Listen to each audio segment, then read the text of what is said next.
Cuando encontramos entonces Vigilar y Castigar, pues empezamos a leer y es bastante notorio pues este relato del caso de Robert François Damiens. Yo no creo que exista una clase de psicología penitenciaria en donde no se hable de Robert François Damiens y de Vigilar y Castigar, porque con el relato de este señor pues nosotros nos damos cuenta de que en realidad sigue estando la sociedad presa de sí mismos y presa de los castigos que infligen a los demás. Entonces, ¿cómo empieza el relato?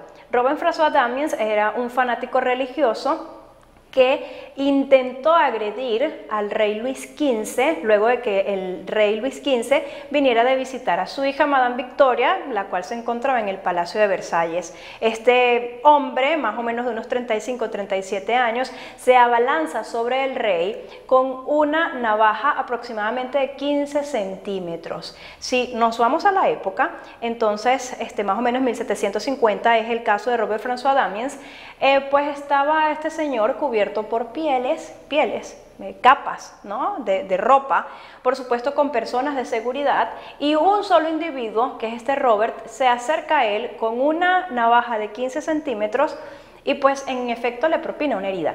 El rey para ese momento piensa pues que lo habían herido, que lo habían lastimado fuertemente. Luego se da cuenta de que solamente tenía un rasguño en el brazo. Inmediatamente pide que se detenga a este señor y dice hay que condenarlo. Para el momento, para la fecha, era considerado el delito que el Robert trató de cometer, era considerado parricidio, ¿ok? La figura del rey era la figura del padre mismo. Entonces, bien, esto es un parricidio, hay que matarlo. Distintos tribunales dijeron, mira, no es parricidio porque estás vivo, pero lamentablemente en las sociedades siempre encontramos algún tribunal que sí sentencia. Entonces se encontró el tribunal que sentenció y dijo, mira, sí es un parricidio, hay que castigarlo. Y hay que castigarlo entonces como en la época se castigaba el parricidio. Mazmorra y luego, por supuesto, suplicio. ¿Por qué traemos este caso acá? A Robert François Damiens se le ataron caballos a su cuerpo para que lo desmembraran. El cuerpo de Damiens era muy fuerte y no se separaba con facilidad. Entonces, lo que hizo estos verdugos, se llamaba Sansón, ayudado por 16 victimarios más, con hachas, le propinaron heridas para poder desmembrar el cuerpo. Pero el cuerpo de Damiens todavía se mantenía firme. Entonces, luego de dar con hachas en su cuerpo, se vuelven a atar los caballos a sus extremidades y los separaron. Antes de eso, Robert había tenido bastantes heridas simbólicas, como por ejemplo, la mano que usó para herir al rey fue colocada debajo de aceite hirviendo, fue quemada por completo, y después de que entonces desmembran su cuerpo, los restos los lanzan a los perros, los queman y la ceniza pues la vierten sobre el agobiado público. Es importante entonces nosotros colocarnos como sociedad, ¿no? Existía un tribunal que era el que estaba castigando, el que estaba diciendo sí, merece la pena, el de suplicio.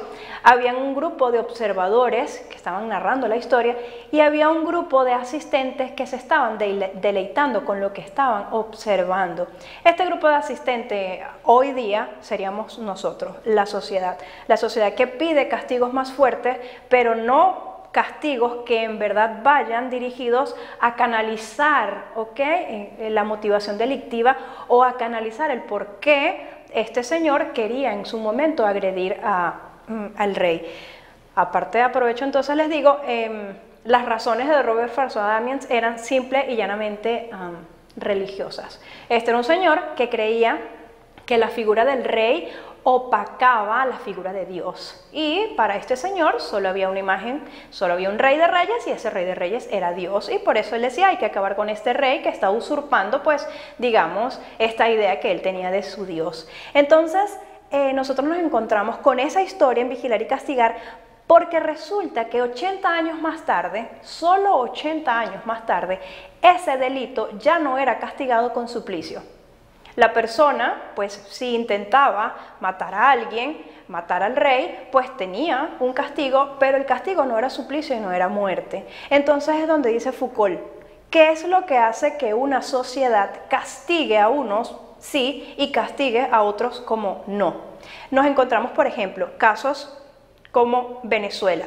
En Venezuela una persona va privada de libertad por tener en su bolsillo 20 gramos de marihuana o 20 gramos de cocaína. Pero resulta que ese mismo chico con 20 gramos de marihuana que va preso en Venezuela no iría preso en Argentina y tampoco iría preso en Uruguay. Entonces, ¿por qué es importante Foucault? Porque Foucault nos da la visión de quién realmente castiga y cómo nosotros vamos a esperar obtener un resultado del castigo si en diferentes países es una persona condenada a 20 años por tener 20 gramos de marihuana, pero en otro país una persona es simplemente, no, mira, para su consumo personal. Entonces fue lo que pasó con Robert François Damiens. 80 años más tarde, esta acción delictiva de él, pues ya no era considerada un sometimiento a muerte ni a suplicio.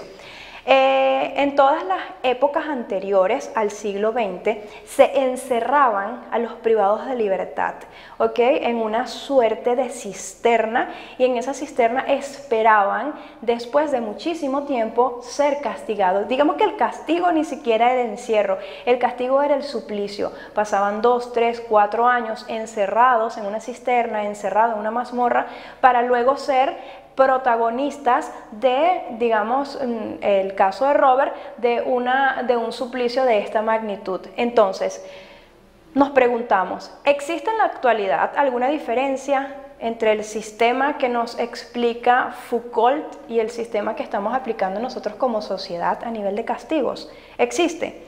Si usted colocara ahorita un ejemplo en su mente, cualquier delito que a usted le haya llamado la atención en lo que usted tiene de vida dentro de su país, un delito que le haya causado suficiente conmoción emocional y usted diga, merece lo que le pasó a Robert François Damiens o merece qué tipo de castigo, eso es lo que habla Foucault.